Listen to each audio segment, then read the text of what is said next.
interest of saving time and preventing confusion, our director issued a decree eliminating regional signifiers. We refer to each other as countrymen, ignoring such distinctions as southern or northern or from this city or that. Even something like out of town is illegal now. Those who enforce this policy, informers like George, receive supplemental income from the informational office. I see him, George, leaving every morning on his way to work. He returns around 1 in the afternoon, has lunch with his family, goes out around 3. I'm writing all this down in my log. I keep a record on him like all the others. After George returns to work, I go visit Stinger, the room adjuster. He works in the building where the rest of us live. His signature is required on all the forms related to the renovation of private homes. We eat lunch at the cafe across the street, and we discuss my planned adjustments when I can get him to focus. Stinger is scatterbrained. On his lunch break, he wants to talk about music or the weather. He never wants to discuss the rearranging of furniture.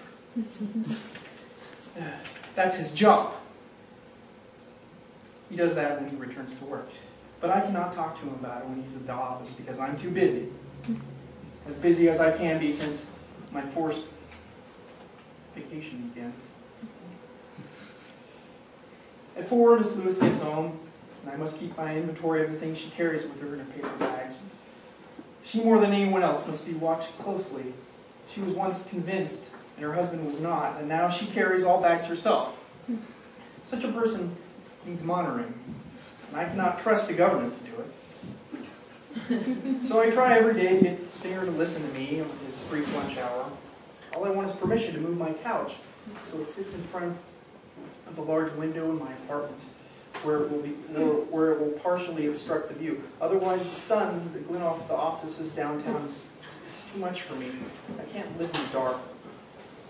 But I can't stare at the vast expanse of unleaded blue and the shiny, ragged teeth of the city skyline. Not when it's that bright, not every day. I've been avoiding that skyline ever since I was put on forced vacation. I don't know why they chose me. Carson came into my office one day, perfectly pleasant, and informed me that I had been selected. How long? I asked. You'll be back before you know it. Just relax. It happens to everyone, Guy. Make the most of it. So I'm cut off from the world. At first I was annoyed. Now I'm almost afraid. I worry I may become sick like Miss Lewis. When she first went on vacation, she seemed to grow pale and her hands shook when she watered the plants on her little concrete balcony. Only after they convinced her did she seem to perk up. Now I see her on my endless off days, still out there watering the plants. When she moves slower now, there's a hitch in her gait. And sometimes she seems to be in pain. I need to work. I wasn't made like her. Able to enjoy idleness. I want to be like George. He's all smiles when he gets home from work. I'm not sure what he does. I'm only aware of his nasty hobby. I don't want to be like George. I can't inform on people, no matter how much information I have on them from watching them all day. I'm so tired. Today Stinger would not listen to me. He was humming for me the opening bars of some piano piece he refused to believe I did not recognize. I changed the subject. What does George do? I cast my eyes around the cafe. Empty, but for the two of us. But still less unsettling than Stinger's idle grin. George! Oh, if you could see inside that house. Such furniture cast in every which way. But all approved, signed paperwork. I don't know where he got it. Stinger chuckles. Speaking of paperwork, have you got mine yet? Yeah, he's very organized, he ignored me. Such a man must be. Last week he had 5 people convinced. 5! That's a record, don't you think? disgusting. Isn't his real job enough to satisfy him? Some of us would kill just for that. Well, relax, countryman. You get yours. He attempted to pat me reassuringly on the shoulder. I didn't get anything. We parted after our meal, no paperwork. Again. The street outside was empty when I left the cafe. I have almost given up. I stopped my notes on Miss Lewis at any rate. I had so many I was concerned that she was up to something. What was I going to do with the information? I'm exhausted from my encounter with George. I ran into him in the elevator, asked him what he does for a living. His eyes, which had been fixed on the elevator door, became animated. Searched my face as he interrogated me. Why did I want to know? What was my job? He pretended not to know. How have I been? He switched from defensive to artificially friendly. I grew bored of it all. I told him I was on vacation, and I spent my days staring at my couch and plotting the different ways I might dispose of it. I told him I planned to drop it out the window soon. He didn't think it was funny. I asked him about Miss Lewis. Very neighborly. You don't need to worry about her. And then he wouldn't talk anymore. Such a happy man, he is without humor. Today there were a few people loitering in the cafe, staring blankly out the window or into their soup. So it was a while before I could bring myself to raise my voice. Damn it, Stinger! I strained through my teeth. I just want my permit!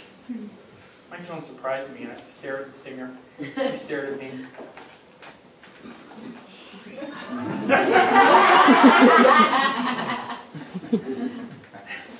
Control yourself, George, he said evenly, a little amused, none of this jubilant mood going out of his face. Don't be so quick to outburst.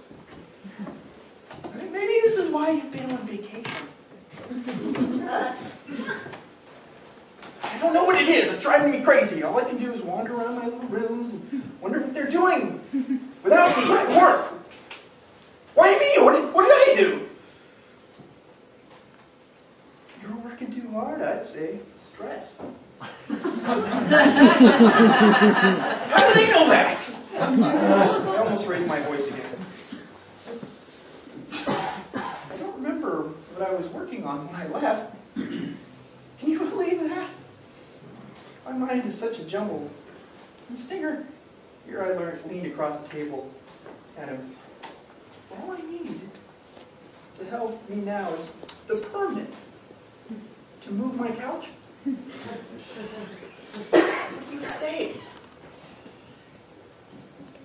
You need to be patient, George. Things don't happen overnight. That was the second time you called me George. What is that? You know how I feel about George. Stinger grinned ridiculously like a naughty child in a silent movie. Guess what this is, he said, tugging at his lapels. It's a raincoat. It wasn't even raining out. No, he smiled broader. It's a jacket. And so is that. He pointed at my overcoat. Oh? The latest from the director. In the interest of saving time and preventing confusion, they're all jackets as they go over your shirt. What'll look off?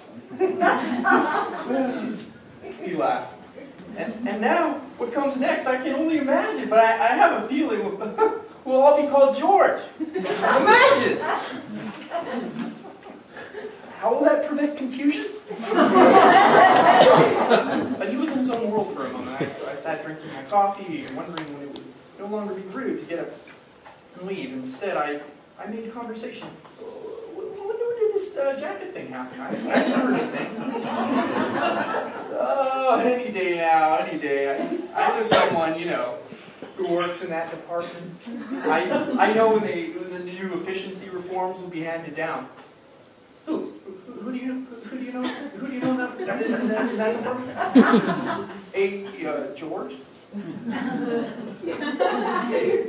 Hey, George? He grinned at me, and I felt the afternoon slipping away. My permit was far farther away than I had thought. I see. George. Eddie George. I don't know. That's right, George. I paused for a while. The cafe was quiet, stilled by the force of singer satisfaction. I was tired again. Please, think about my request. My couch. I got up and gathered my things. Stinger seemed to be on the verge of laughter. I left without looking at him, praying to avoid whatever torrent he had hiding behind his face, ready to release. I spent the whole day on the couch. Watching the city, I forced myself to stare at the towers. I let their glint leave spots in my vision. My eyes watered, but I did not give up. I traced the crooked skyline, warped with the heat of the day. The tallest buildings, huddled in a little clump, looked like fingers poking at the unrelenting blue sky. Stinger called me while I was occupied. Where was I? He said. I did not show up for lunch. I laughed, as if there was anything to discuss. The weather is the same every day, and I don't know any songs. In the interest of saving time and avoiding confusion, I hung up. The other day, it all made sense. My work called me, and told me it was time to return. I woke early, got dressed, waited anxiously for the car they were sending me. I couldn't believe my luck. It was still very early when I heard it pulling up downstairs. Carson was inside. We've got a surprise for you, George. It's your turn to be convinced. He smiled. I felt unsure. I didn't realize the road we were driving down. Carson seemed relaxed, thoughtful. I didn't know what to do with my hands. The sweater I put on against the morning chill was chafing me, warming me too much in the closed air of the car. We pulled up to a building. It looked familiar. It was low-slung and rocky with tall, skinny windows. As we walked inside, I thought of Miss Lewis and her little flowers, and I felt more at ease. Carson brought me into a small gray room and sat me at a small gray table. George was there, sitting in the corner with some other men. He looked so pleased. An official-looking man in a long coat detached himself from the group and stood before the table. We are ready to begin. When you are done, you will be able to return to work again. You will find your productivity increased. Do not be alarmed by moments of joy. There is much to be thankful for. Are you nervous? A bit. What I was doing with my face was a smile. Be at ease with your doubts.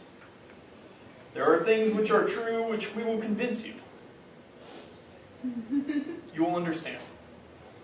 He sat down. 4 of the men came over to us at the table. The man in charge began to dig in his pocket for something. As if distracted, he glanced at me.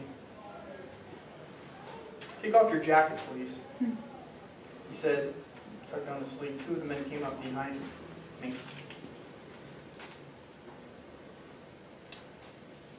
This is a sweater, I said. But I was mistaken.